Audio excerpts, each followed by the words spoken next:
And away we go. Episode 1134 of the Al Galdi podcast. It is Friday, August 15th, 2025. It is the day after a cancellation. The Baltimore Ravens. They on Thursday morning announced that this Thursday's joint training camp practice for the Commanders and Ravens at the Commanders team facility in Ashburn, Virginia has been canceled due to, quote, logistical challenges, end quote. That from a statement from the Ravens. Hey, Ravens, if you're afraid of practicing against the Commanders, you can just say so. The two teams still will play a preseason game, the Commanders versus the Ravens at Northwest Stadium on Saturday afternoon, August 23rd at noon, in the 2025 preseason finale for each team. Hello and welcome to this Friday installment of the Al Galdi podcast. The Commanders' second to three games this preseason is this Monday night, home to the Cincinnati Bengals on Monday Night Football at 8. Commanders head coach Dan Quinn, he during a pre-practice press conference on Thursday morning did confirm that starters/key players will play in that game. Coming up on the show, we'll discuss that, Quinn's reaction to the cancellation of the joint practice with the Ravens, and Quinn's takeaways from the Burgundy and Gold Scrimmage this past Tuesday morning, including him admitting that quarterback Jayden Daniels did not have a good scrimmage. But next segment, new intel on the contract extension negotiations between the Commanders and receiver Terry McLaurin, who, of course, has asked to be traded. Some interesting stuff from Yahoo Sports NFL insider Charles Robinson. We are getting an increasingly clearer picture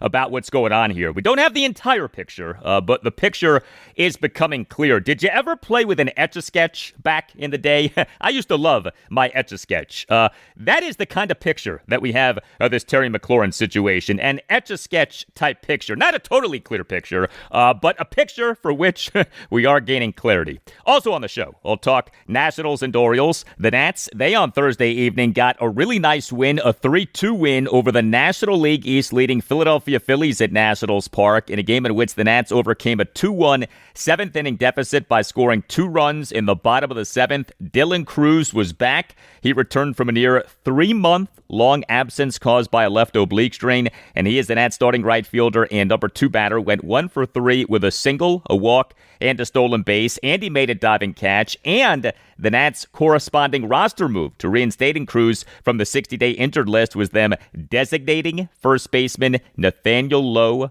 for assignment. We have a lot to discuss with the Nats. The O's, they on Thursday beat the Seattle Mariners 5-3 at Oriole Park at Camden Yards to win 2 out of 3 games in the series. This in a game that included a rain delay of 2 hours and 18 minutes. Before we get to some feedback, the NBA's 2025-2026 regular season schedule came out on Thursday. Our Wizards, their 2025-2026 regular season opener is at the Milwaukee Bucks on Wednesday night, October 22nd at 8. Let the tanking resume. Also, happy retirement, Brandon Sheriff.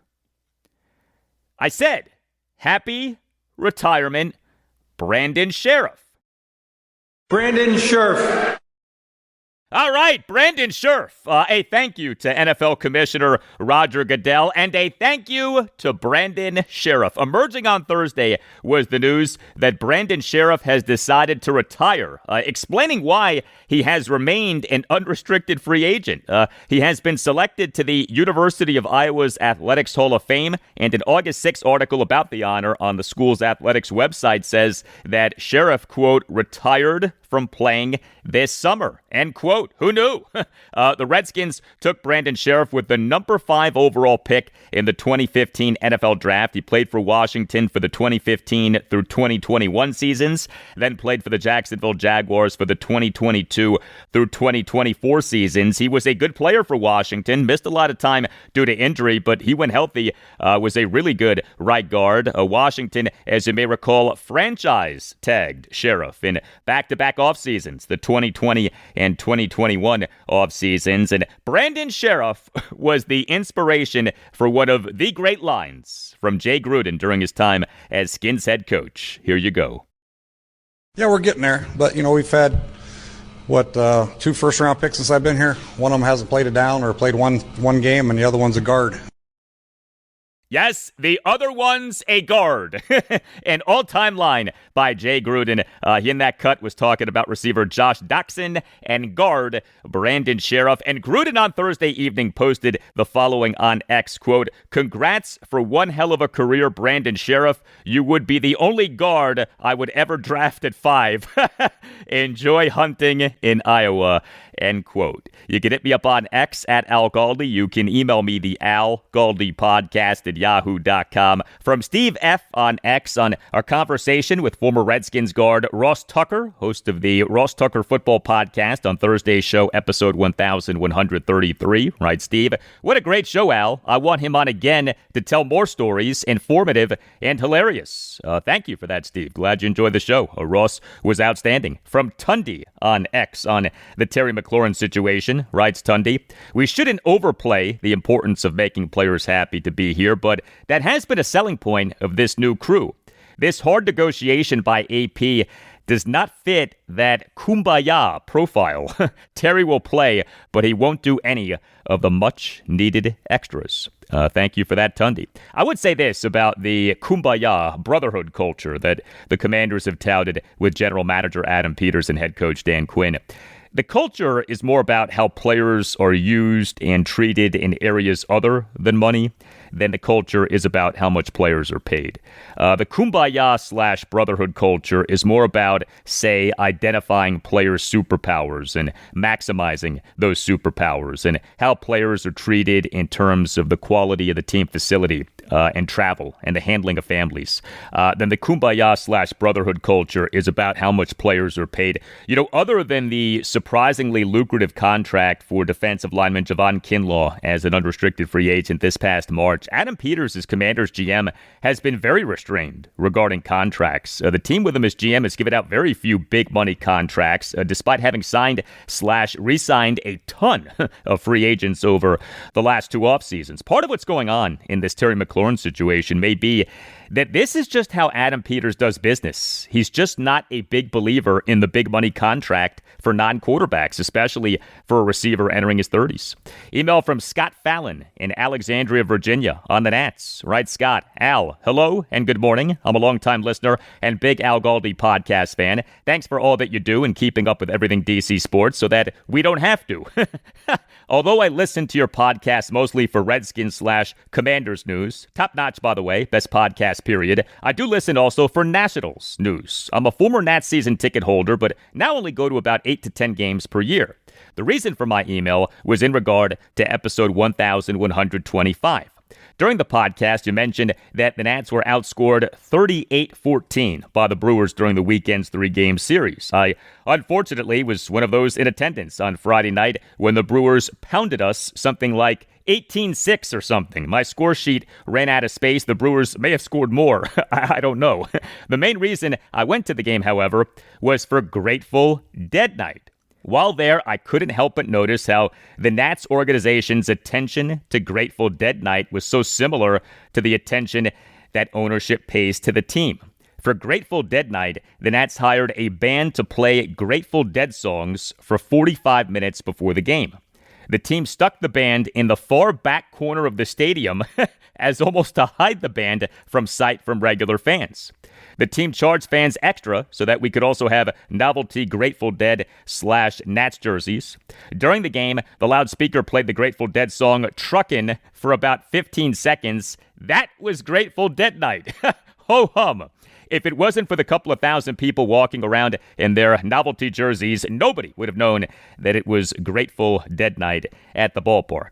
I couldn't help but notice how the Nats' approach to Grateful Dead Night was so indicative of the learner's approach to our team. Slap some cheap novelty jerseys on fans and call this Grateful Dead Night. Slap novelty powder blue cherry blossom jerseys on the players and call them a major league team. Just like nobody knew it was Grateful Dead Night, anybody there besides Nats fans wouldn't know we were fielding a minor league team. Keep it cheap. Don't invest in anything of consequence. Fire the only professionals we had in Rizzo and Martinez and watch our team sink. Observing the body language of our team as it took the field and the players' body language in the outfield during the first inning, I knew the outcome of the game before it started. If you had given our players their cell phones in the outfield, 7 of 9 players would be checking out their Instagram pages. It's blatantly obvious that we have an organization from top to bottom, with the exceptions of ushers and vendors. They are all very nice.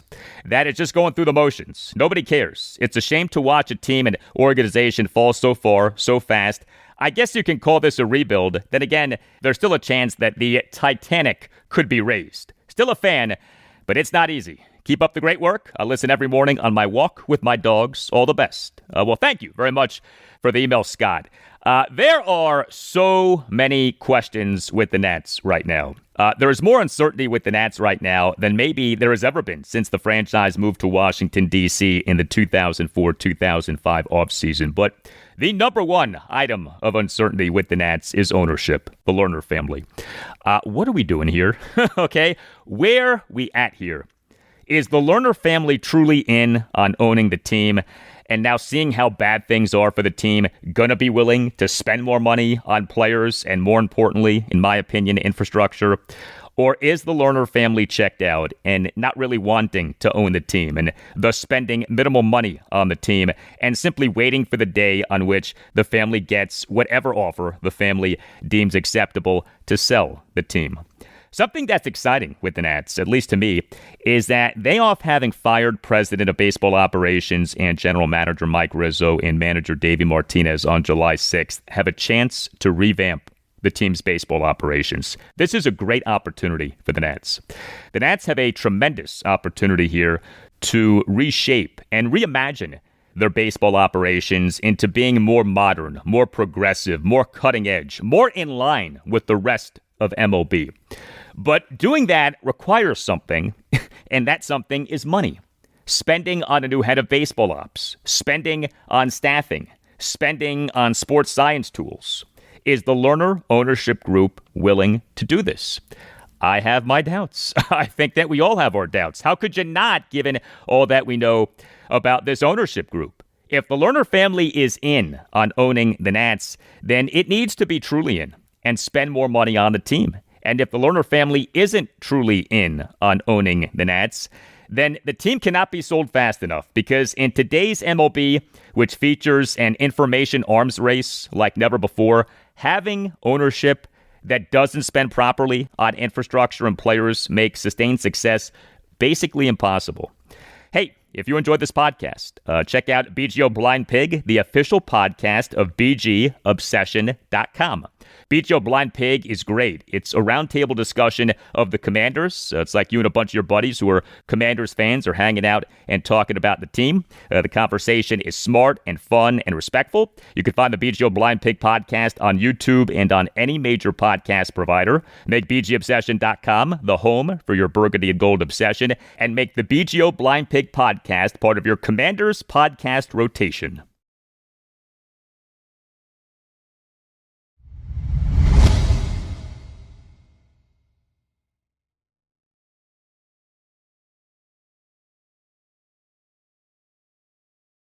Hey, a few things that you can do to support the podcast, and these are things that cost nothing and take very little time. First of all, you on Apple Podcasts and on Spotify can both rate the podcast and write reviews. The highest rating is a 5-star rating. It is greatly appreciated if you give the podcast a 5-star rating, and it is also greatly appreciated if you write just like a 1 or 2 sentence review saying that you like the podcast. Also, following the podcast is a big help. If you have an iPhone, following the podcast is as simple as clicking on the word follow next to a plus sign near the top right of your screen.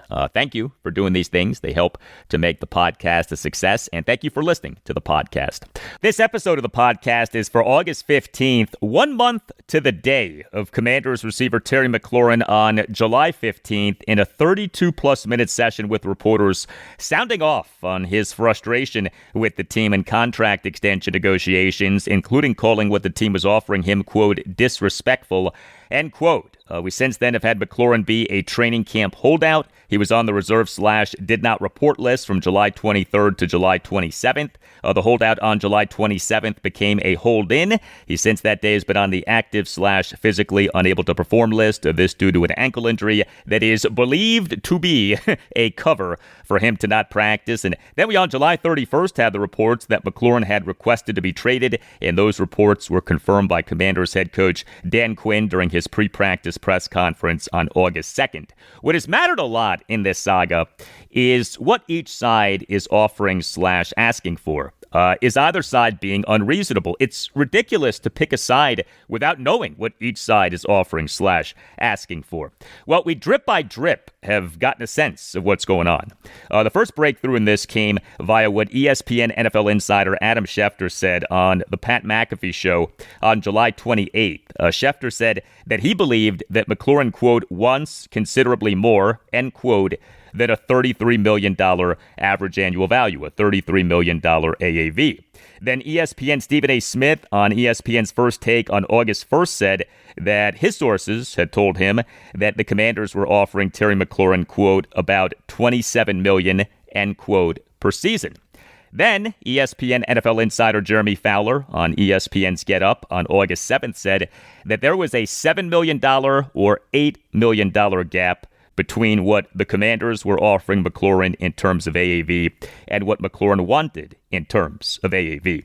Well, now we have new intel. It comes to us from Yahoo Sports NFL insider Charles Robinson. Take a listen to this from Robinson on Yahoo Sports' Inside Coverage YouTube show with host Andrew Siciliano in an episode that came out on Wednesday. You know, when negotiations first opened, I think the Commanders were a little stunned by initially what Terry McLaurin and his camp were really gunning for in those negotiations. I mean, we're talking. What does he want? Do we know? Top 32. So I think everyone's being careful about not saying what the initial number was, but I will say it was what the initial number was high enough that it almost completely broke down conversation instantaneously between the two parties. Like, I think the Commanders were stunned at initially what the ask was. And to me, the inference is this was like nearly top tier 1 money. So are we talking 35 million annual average value? Are we talking, beyond 35? Are we talking creeping up to 40? Like what was the initial ask? I think as things moved for both sides, I think we got to this point of the DK Metcalf contract and the $33 million a year, the $60 plus million guaranteed. So how about that from Charles Robinson on what Terry McLaurin was, and perhaps still is, asking for? Quote, what the initial number was high enough that it almost completely broke down conversation instantaneously. I think the Commanders were stunned at initially what the ask was, end quote. Now, that is intel that would seem to have come from the team, perhaps general manager Adam Peters himself, but that does back up what Adam Schefter said on the Pat McAfee show back on July 28th. And of course, what Schefter said then may well have come from the team, perhaps Adam Peters himself. But that doesn't mean that intel's wrong. More from Charles Robinson. I had one executive when I was kind of, going through my paces, and I reached out to somebody who knew Adam Peters really well, and I said, what do you think of this situation? And he said, I think people are going to find out a lot about Adam Peters right now because I do not like negotiating with him. He has an edge to him that people, I think, don't necessarily understand. And they're going to see that now in this negotiation. And I think they have in some respects because Adam Peters has been pretty clear he's not going to budge. So, Charles Robinson on what a source who knows Adam Peters well said about Peters, quote, I do not like negotiating with him. He has an edge to him that people, I think, don't necessarily understand, end quote. Wow. I have brought this up before, but I think that it is something that is so important to remember about Adam Peters. He worked in the scouting department of the New England Patriots for the 2003 through 2008 seasons. Peters' formative years as an NFL executive were spent with the Patriots during the peak of their dynasty, with Bill Belichick as head coach and Tom Brady as QB1. Peters learned under Belichick. There very much are Belichickian qualities to Adam Peters, and these qualities may well be in full effect in these contract extension negotiations with Terry McLaurin. I don't blame McLaurin and his agent Buddy Baker for initially asking for top-of-the-market money if, in fact, that's what happened. That is how negotiations work, right? Your first offer should never be what you're willing to accept. Your first offer should always be what you're willing to accept plus or minus X, depending on your position in the negotiation. But I do blame McLaurin and Baker for not coming off of asking for top-of-the-market money, if in fact they still are asking for top-of-the-market money. And I would blame Adam Peters if he's not coming off of lowballing McLaurin, if in fact Peters has lowballed McLaurin. But regarding McLaurin getting top-of-the-market money, that's just not realistic in this situation. That's just not happening in this situation. Not with the Commanders overwhelmingly having the leverage due to McLaurin already being under contract for the 2025 season, his age 30 season, and due to the team having the franchise tag tool for the 2026 season and even the 2027 season. The solution to this situation, the proper price point for a Terry McLaurin contract extension, of course, would seem to be something in the middle. In the language of AAV, something in the middle would be, say, $28 million to $30 million. But, it's a funny thing. It was just a month or so ago that the widespread opinion was that an AAV for a Terry McLaurin contract extension would start with a 3. That was a widely accepted notion that a Terry McLaurin contract extension would feature an AAV that starts with a 3. Now, that is on the high end of what we think the team would be willing to do. Heck, that may well be beyond what the team is willing to do. It's amazing how much the thinking with this situation has changed. Personally, I would be fine giving McLaurin, say, a 2 or 3 year contract extension with a $30 million AAV and, say, $60 million fully guaranteed at signing. Today's overpay is tomorrow's bargain, given that the NFL salary cap is skyrocketing. So whatever you think about a $30 million AAV for McLaurin now, that AAV is only going to look better as time goes on, assuming that McLaurin continues to be at least a good receiver. And B, regarding that, McLaurin profiles as a receiver who will age well. But Adam Peters may well not see things this way. The Commanders, as I've been saying, do not have to sign McLaurin to a contract extension. They can play this year to year and avoid getting locked into some onerous extension. The Commanders are in on analytics like never before, and analytics scream that receivers fall off a cliff in their 30s. And you have to wonder this, and this is sort of an uncomfortable thought, but this is something that has crossed my mind. Maybe Adam Peters just doesn't think that Terry McLaurin is as good as a lot of us do. I mean, all of the times over the years that we've complained about the lack of targets for Terry McLaurin at times, and we have said, feed Terry, throw more passes to Terry. Why isn't Terry being targeted more? Well, maybe Adam Peters sees that as having been McLaurin's fault, not the offensive coordinator's or quarterback's fault. Maybe Peters sees McLaurin as a really good receiver, but not a game-changing, 14 targets per game, you can't feed him enough type of receiver.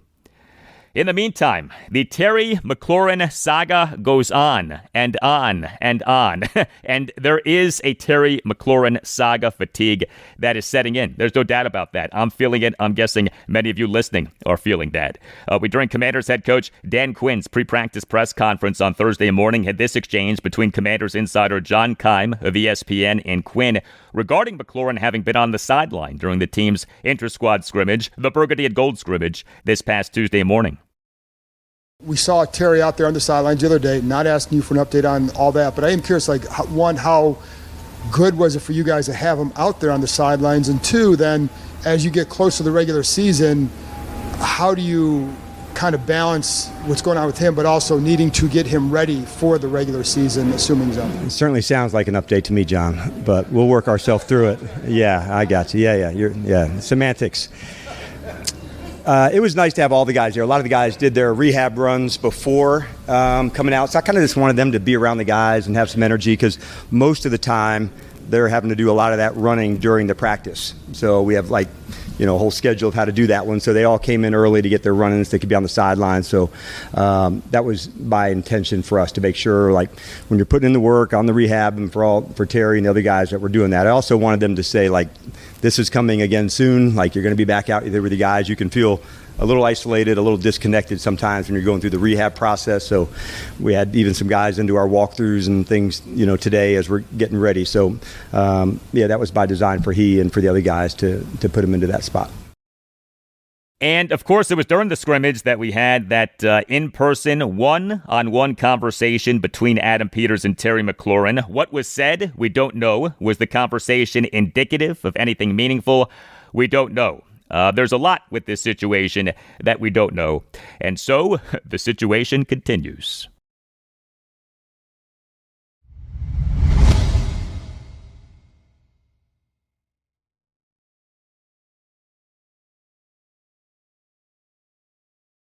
The Commanders on Thursday morning at 11:30 held a training camp practice in preparation for the second of their 3 games in the NFL's 2025 preseason. Commanders versus the Cincinnati Bengals at Northwest Stadium on Monday Night Football this Monday night at 8.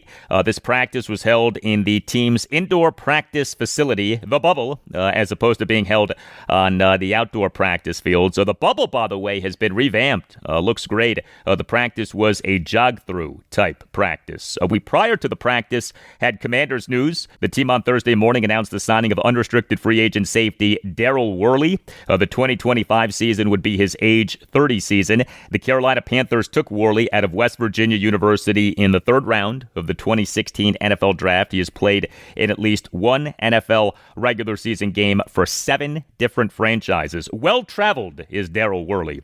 Also, the Commanders on Thursday morning announced the signing of unrestricted free agent receiver River Craycraft and the releasing of receiver Mike Strachan. The 2025 season would be Craycraft's age 31 season. He has played in at least 1 NFL regular season game for 3 different franchises, the Denver Broncos, the San Francisco 49ers, and the Miami Dolphins. And he was with the Niners during Commanders general manager Adam Peters' time as a Niners executive. Also, the Baltimore Ravens, they on Thursday morning announced that next week's joint training camp practice for the Commanders and Ravens has been canceled. The joint practice was to take place this Thursday, August 21st, at the Commanders team facility in Ashburn, Virginia. This 2 days prior to the Commanders' preseason ending game against the Ravens at Northwest Stadium on Saturday afternoon, August 23rd at noon. But the practice has been canceled, said the Ravens in a statement, quote, "Recognizing the logistical challenges with our team's previous games scheduled on different days and the added strain on players heading into a short week, the Ravens and Commanders mutually agreed to no longer hold a joint practice next week. Instead, we will concentrate on preparing for our upcoming preseason matchup," end quote. That's too bad. There is something a little sketchy with this. Why the 2 teams couldn't figure out a way to make a practice work, albeit a joint practice. I don't know. Kind of seems like if you really want something to happen, you find a way to make it happen. But yeah, the practice is not happening. This is one less opportunity for hardcore work for Commander starters / key players before the start of the regular season, as of course starters / key players are not expected to play in that final preseason game. Commanders head coach Dan Quinn, he did a pre-practice press conference on Thursday morning. We, during that presser, had this back and forth between Commanders insider J.P. Finley of NBC4 and Quinn. Hey, Dan, the Ravens just tweeted out that next week's joint practice is canceled, mutually agreed upon. Can you just walk us through that decision process? Yeah, sometimes just, schedules don't sync up as it hits. And so I visited with John last night, and he's always choosing the best choices for the players. So every once in a while, it just doesn't sync up. And so, yeah, we're bummed. We got a lot of respect for them, and we're looking forward to it. But we'll get to see them a couple days later after that. So it'll be good. How does that impact playing time decisions for Monday night against the Bengals? No, I separated those before we even thought about for Baltimore. We got a big crew that will get some reps in the game versus Cincinnati. The plan will be to have, some of the starters, getting some snaps. It'll still be customized, but it wasn't affected by the joint practice. I was looking forward to it just because we regard their team well. But like I said, sometimes it just, doesn't sync up, as it's going. So we're bummed about it, but like I said, always the best choices for the guys. Disappointing that the Commanders joint practice with the Ravens has been canceled. Dan Quinn, in that second answer that we just heard, did confirm that Commander starters / key players will play against the Bengals this Monday night, which is a big part of why this joint practice got canceled. The Commanders playing on Monday does throw a wrench into things. The Ravens are playing on Saturday night. Ravens at the Dallas Cowboys Saturday night at 7. And so the Commanders and Ravens schedules not in sync. Although, like I said, if you really want something to take place, you usually can find a way for that something to take place. So maybe one team, maybe both teams just weren't that into doing this joint practice. Although listening to Dan Quinn on Thursday morning, he did sound genuinely disappointed that the joint practice is not happening. We on Thursday morning had this exchange between Commanders insider Nikki Javala of The Athletic and Dan Quinn. Just going back to the canceled joint practice, will you do anything different during the week just to get in more live reps? We'll work with the game Monday night. The players have off Tuesday. We'll work a lot of situations on Wednesday, and then we'll work some more against one another, here Thursday. But, yeah, we'll be going at it again that day, yeah. Okay. Also during Dan Quinn's pre-practice press conference on Thursday morning was discussion about the team's intra-squad scrimmage this past Tuesday morning, the Burgundy and Gold Scrimmage. The first exchange of the presser was this between Commanders insider John Keim of ESPN and Quinn. I'm curious to start with what you learned most from that scrimmage the other day. I liked seeing us in situations on the sideline, but I thought I was pleased to see defensively, John, really, downhill and being aggressive into our fits. You don't get all the way to live tackling, but in the preseason, those are the things you want to work at the most. So those were, some of the ones I thought from a defensive line standpoint. I liked, the aggressiveness that they established and played with. I also really enjoyed seeing different people in different spots and stepping into that space. So much like you do with a player, see what else that's there. You can do that with the staff as well. Well, nothing from the Burgundy and Gold scrimmage stood out more than the team with quarterback Jayden Daniels losing the scrimmage. Daniels was on Team Burgundy. Quarterbacks Josh Johnson and Sam Hartman were on Team Gold, and Team Gold won. Team Gold defeated Team Burgundy, despite Team Burgundy having Jayden Daniels. The Team Burgundy offense did not do well. Jayden Daniels did not do well. Not all on him, but he did not have a good scrimmage. And Dan Quinn on Thursday morning confirmed this. This was Quinn on Thursday morning on Jayden Daniels struggling during the Burgundy and Gold scrimmage on Tuesday morning. I guess that's the silver lining in some things. When you see a practice that doesn't look quite as good, it maybe jumps out to you because they're pretty rare. And those are honestly good moments to have as well, as a competitor, as a player, and look in what was different, what was the same. So we visit a lot, he and I do, and I enjoy talking to him about different players and different matchups. And we were just having that discussion today. And we were talking like how much better, the unit is, where they're going and how they're doing it. And he said, man, think about how much better that is for the offense. So no surprise that his attitude was right on point about it, because he kind of relishes a challenge, to be honest with you. So when those moments come up and, he's going again the next one or the next day, he's pretty ready to get it on. Yeah, would not expect anything less from Jayden Daniels when it comes to him having had a bad scrimmage on Tuesday morning. We on Thursday morning had this exchange between Candy Waller of Bowie TV Sports and Dan Quinn. Were there any moments in the Burgundy and Gold scrimmage that made you say, wow, that was awesome? Yeah, I think going through it, you want to see different spaces. I love seeing the extended plays, outside the pocket. I saw Sam, on a scramble that converted. I really liked seeing, the corners play where they're at. Their team had more disguises, and I just liked it was crisp, it was sharp. Still trying to get, there was 2 penalties pre-snap. So those are ones that I didn't like, but there was definitely some wows.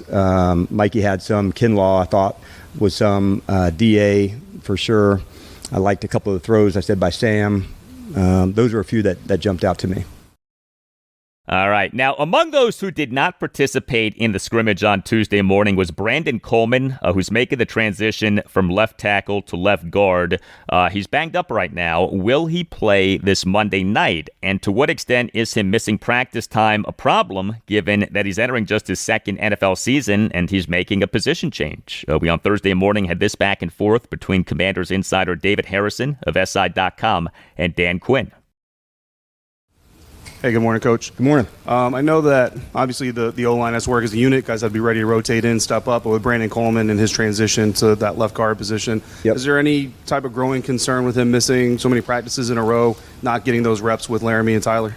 Yeah, you always want that to happen, like 100%, no doubt about it. And so it was nice having, he was, participating in some of the stuff today we had as our early walkthrough. So to see him getting closer, I'm pleased about that because no one wants anybody to miss. I know it happens, and I find to think about the things I can control and the things that I can't. And on the injury side, that happens. And we just try to do the best that we can in that space, knowing that that likely does. But yeah, I don't like when it happens, and I want them to get as much as they can. So I'm hopeful that, we're getting much closer to that, Dave, because the time, the reps, the communication, they all matter. Can you speak a little bit to Nick Allegretti moving over to that right side? I've seen him get some, depth center snaps as well, and just kind of what he's contributing right now this year. Yeah, Nick is not only one of the leaders on the offensive line, he's one of the leaders on our team. And so he's always been that way. Him and Wiley, whatever you need, coach, to go and move. So he's kind of has that attitude about him. It's why so many teammates gravitate towards him. So right guard, center, being in both of those spots, he's really stepped into them seamlessly, for all the reps he did on the right. And I would imagine early on in his career he did more of that in Kansas City, of moving to different locations. And he certainly, is able to handle that. Yeah, Nick Allegretti, who was the Commander starting left guard last season, could be their starting right guard for week 1 of the 2025 regular season and maybe beyond, depending on the health of right guard Samuel Cosme as he recovers from his torn right ACL. The Nace Law Group, accident and injury lawyers. If you feel that you've been wronged, if you think that you've been wronged but aren't sure, contact the Nace Law Group, accident and injury lawyers, and mention that Al Galdi sent you. You could call 202-902-7611. You could also visit Washington, D.C., injurylawyers.com, and submit for a free, no-obligation case review.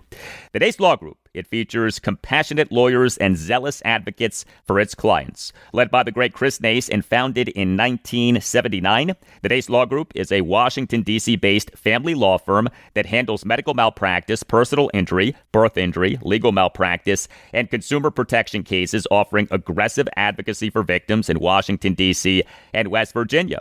The Nace Law Group is outstanding. It will fight for you and your family. The Nace Law Group can help you and your family make difficult decisions. The Nace Law Group has recovered millions of dollars for the sick and injured. If you have a case, contact the Nace Law Group. Call 202-902-7611 or visit Washington, D.C., injurylawyers.com and tell the Nace Law Group that Al Galdi sent you. That's 202-902-7611 or Washington, D.C., injurylawyers.com, and make sure that you mention that Al Galdi sent you. The Nace Law Group, accident and injury lawyers.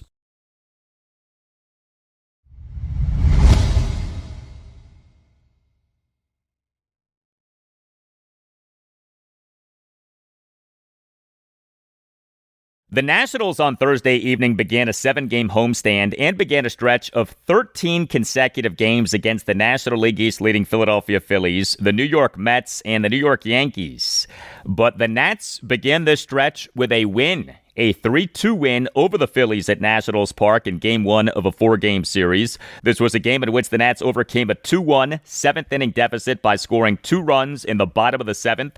A very nice win for the Nats. They in MLB's 2025 regular season now are 49-72. Worst record in the National League East, second worst record in the National League. But the Nats on Thursday evening beat the mighty Phillies. The Nats in this game scored just 3 runs, totaled just 6 hits, and went just 1 for 5 with runners in scoring position. The 6 hits were a home run, a double, and 4 singles. The Nats did work 3 walks, but the Nats won this game despite one of their best players, shortstop C.J. Abrams, not playing. He did not play due to rest. Someone who did play was Dylan Cruz, and he was impactful. He is the Nats starting right fielder and number 2 batter, went 1 for 3 with a single, a walk, and a stolen base. Welcome back, Dylan Crews. The Nats on Thursday afternoon announced having returned Crews from his minor league rehab assignment and having reinstated him from the 60-day injured list, which he had been on since July 22nd. He, prior to that, had been on the 10-day injured list since May 21st. All of this due to a left oblique strain that kept him out for nearly 3 months. Now, the corresponding roster move to the Nats reinstating Crews from the 60-day IL was them designating first baseman Nathaniel Lowe for assignment. More on that in a bit, but Crews on Thursday evening was good. He, in the bottom of the first, in his first plate appearance back in the majors, had a one-out single off Phillies shortstop and ex-Nat Trey Turner, and through the left side of the infield, the single had an exit velocity of 108.4 miles per hour per StatCast, and Crews had to steal a second base. And Crews, in the top of the sixth, made a diving forward catch on a win-out first pitch lineout by Nick Castellanos with a runner on first, and the Nats trailing 2-1. Also for the Nats on Thursday evening were big hits by Paul DeJong and Jose Tena. Yes, the Nats beat the Phillies on the backs of Paul DeJong and Jose Tena. Paul DeJong, as the Nats starting shortstop and number 4 batter, went 1 for 3 with a solo homer and a walk. DeJong, in the Nats' one-run fourth, had a one-out first pitch solo homer to left field to tie the game at 1. And Jose Tena, he is the Nats starting second baseman and number 8 batter, went 1 for 3 with a 2-run single. Tena, in the Nats' 2-run seventh, had a one-out, bases loaded, opposite field, 2-run single through the left side of the infield for a 3-2 Nats lead. Tena lately has barely been playing. For him to come through with a hit like that was really impressive. The Nats pitching in this 3-2 win over the Phillies on Thursday evening was impressive. The Nats starting pitcher was Brad Lord. He had another good outing. He allowed 2 runs in 6 innings. He gave up 7 hits, which were 2 doubles and 5 singles. He issued 1 walk. He recorded 3 strikeouts. He threw a lot of strikes, 92 pitches, 60 strikes versus just 32 balls. And he did all of this against an imposing Phillies lineup. Brad Lord, this regular season, over 2 stints in the bullpen and 2 stints in the rotation, 40 games, including 11 starts, 91 innings, ERA of 3.26, whip of 1.22. This is a rookie who the Nats took in the 18th round of the 2022 MLB draft out of the University of South Florida. He this past offseason worked at a Home Depot. Brad Lord is one of the biggest bright spots for the Nats this season. And I know that the Nats aren't exactly overflowing with bright spots this season. I get that. But Brad Lord has done some really good work. The Nats relief pitching in this 3-2 win over the Phillies on Thursday evening was great. 4 Nats relievers combined for 3 scoreless innings. Jackson Rutledge tossed 2/3 of a scoreless inning. He in the top of the 7th faced 3 batters and got 2 outs. Shinosuke Ogasawara faced 1 batter and got 1 out, which was a swinging strikeout of the Phillies' number 2 batter, ex-Nat Kyle Schwarber, to end the top of the 7th with a runner on first, and the Nats down 2-1. And then the intrigue really got going. Nats interim manager Miguel Cairo brought in his ace reliever, Jose A. Ferrer, to begin the top of the 8th, with the Phillies' numbers 3 through 5 batters coming up, and the Nats having just taken a 3-2 lead. Ferrer tossed a scoreless top of the 8th on just 12 pitches. Terrific job by Ferrer, who, I tell you, since being elevated to this role of closer/ace reliever, has done a really nice job. And bravo to Cairo for not being, as I like to say, a slave to the save, for doing the progressive thing of deploying the ace reliever in a non-ninth inning.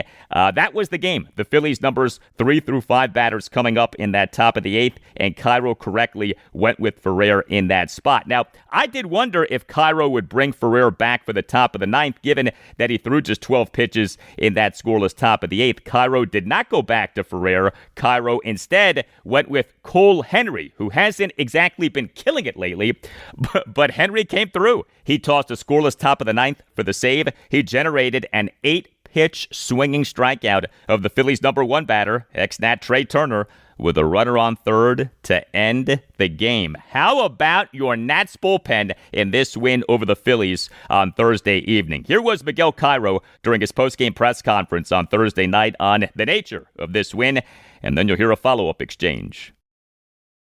How can I tell you? That's a game that you look at it and it's like a playoff game. You know, that's the way you played. Games like this, good pitching, good defense, hitting, opportunity hitting. It was nice to see our pitchers or defense or hitters, really engage in the game and doing the little things. That's what we did today. They pick each other's up, and big at bat by Tena. He got like 7 days without playing, and he came and get a big hit for us.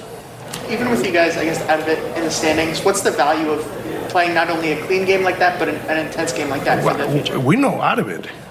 We're still here. We're playing. We're going to be spoiler. And, we beat a really good team. And, it's not like people think it's easy. They're going to be easy. No, they're going to be easy. We got hungry players. They want to prove that they can play in the big leagues, and they want to stay in the big leagues, and they want to play every day. And it was fun to watch the young kids. They did an excellent job, and Lowe pitched his butt off. I think they got like a 5 soft hit that don't even pass the infield. So it was a really well-played game.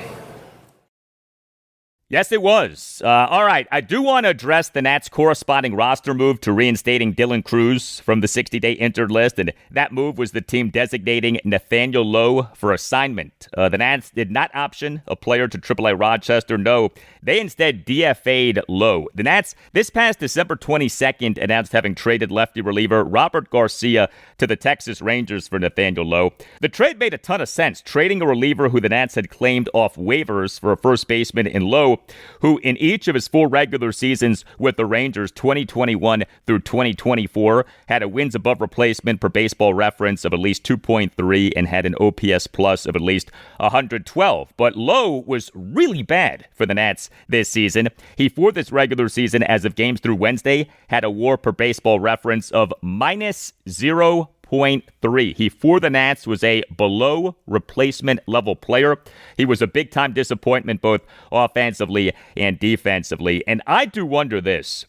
Did the Nats DFA Lowe for reasons that included, say, attitude or demeanor or work ethic or clubhouse presence, that sort of thing?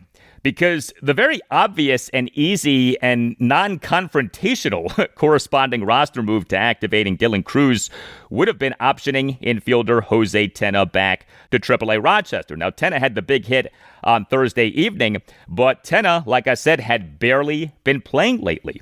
The Nats could have optioned him to Rochester and then could have always brought him back up once rosters expand in September. But instead, the Nats used Cruz coming back as a reason to cut ties with Lowe, as a reason to get rid of Lowe.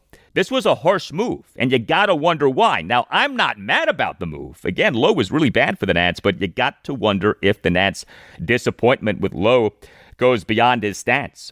Another aspect of the Nats DFAing Nathaniel Lowe is this. He becomes the 4th acquisition by the Nats from this past offseason who has gotten DFA'd or released by the Nats during this season. The other 3 are relievers Colin Poche, Lucas Sims, and Jorge Lopez. Whatever you think about the Nats on July 6th firing Mike Rizzo as president of baseball operations and general manager, and yes, the offseason budget that he was given by the Lerner ownership group was paltry, but man, Rizzo had a terrible 2024-2025 offseason. Next up for the Nats are the final 3 games of this 4-game series against the Phillies at Nationals Park. Game 2 Friday evening at 6:45, Mackenzie Gore will be the Nats starting pitcher. Game 3 Saturday afternoon at 4:05, Cade Cavalli will be the Nats starting pitcher. Game 4 Sunday morning at 11:35 in a Roku game, Mitchell Parker will be the Nats starting pitcher.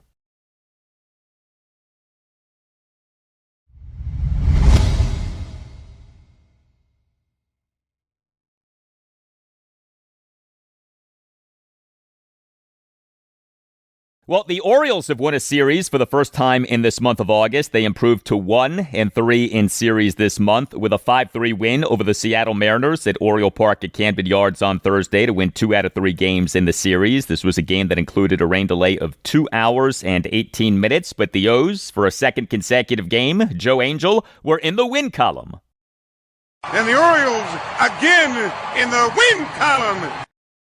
Yes, Joe. The win column. The O's in MLB's 2025 regular season now are 55-66. Worst record in the American League East.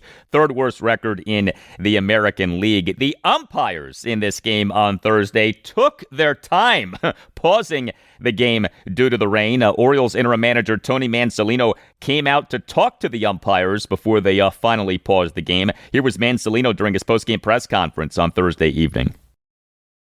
Yeah, listen, when our pitcher has to step off the mound twice because he can't see the plate, because the rain's in his eyes so bad, it is the responsibility of the manager to go out there and state our case as to why that's not a good situation for our team, and it wasn't. I didn't love the situation as a whole. Fortunately, they rectified it before the next pitch was thrown. Thankful for that, and able to move on and, get through the rain delay and win a game. And the O's in this game scored 5 runs on just 4 hits, which were a double and 3 singles, but the O's worked 7 walks and went 2 for 6 with runners in scoring position. Gunnar Henderson, he is the Orioles starting shortstop and number 3 batter, went 1 for 4 with an RBI double. He had a double in each of the 3 games in the series. Ryan Mountcastle, he is the Orioles starting DH and number 4 batter, went 1 for 3 with a single, an RBI sac fly, and 2 stolen bases, including a steal of home. He and an Orioles, a 3-run fourth, had the single and the 2 stolen bases. Kobe Mayo, he is the Orioles starting first baseman and number 5 batter, went 0 for 2 with 2 walks. The O's in this 5-3 win over the Mariners on Thursday got a second consecutive good outing from starting pitcher Tomoyuki Sagano. He officially allowed 1 run in 5 1/3 innings. He gave up just 3 hits, which were a double and 2 singles. He issued a walk and a hit by pitch. He recorded 2 strikeouts. He threw 81 pitches, 51 strikes versus 30 balls. So Tomoyuki Sagano now for this regular season, 23 starts, ERA of 4.13, whip of 1.28. Would love to see him get that ERA back under 4. And then there was the Orioles relief pitching in this 5-3 win over the Mariners on Thursday. The O's still are looking for their closer, with the closer Felix Bautista done for the season due to a right shoulder injury. 4 Orioles relievers combined to officially allow 2 runs in 3 2/3 innings. Rico Garcia officially allowed a run in 2/3 of an inning, but he, to the first batter he faced, gave up a 1-out opposite field, a 2-run homer by Julio Rodriguez to right field in the top of the 6th to cut the Orioles' lead to 5-2. This was the first plate appearance after the rain delay.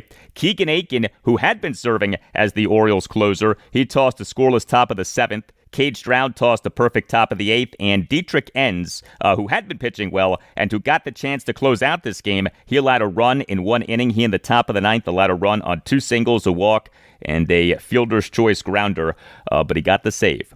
Next up for the O's is a 5-game road trip beginning with a 3-game series at the American League West leading Houston Astros. Game 1 Friday night at 8:10, Brandon Young will be the Orioles starting pitcher. Game 2 Saturday night at 7:10, Cade Povich will be the Orioles starting pitcher. Game 3 Sunday afternoon at 2:10, Dean Kramer will be the Orioles starting pitcher.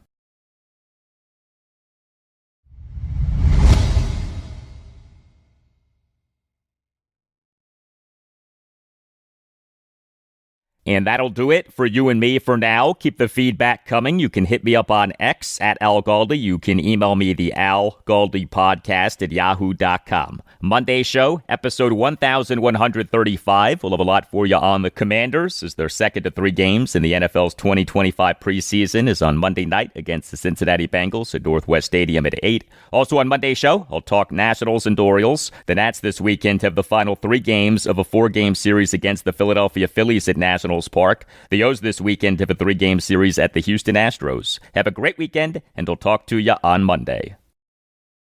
Yeah, we're getting there, but we've had 2 first-round picks since I've been here. One of them hasn't played it down or played one game, and the other one's a guard.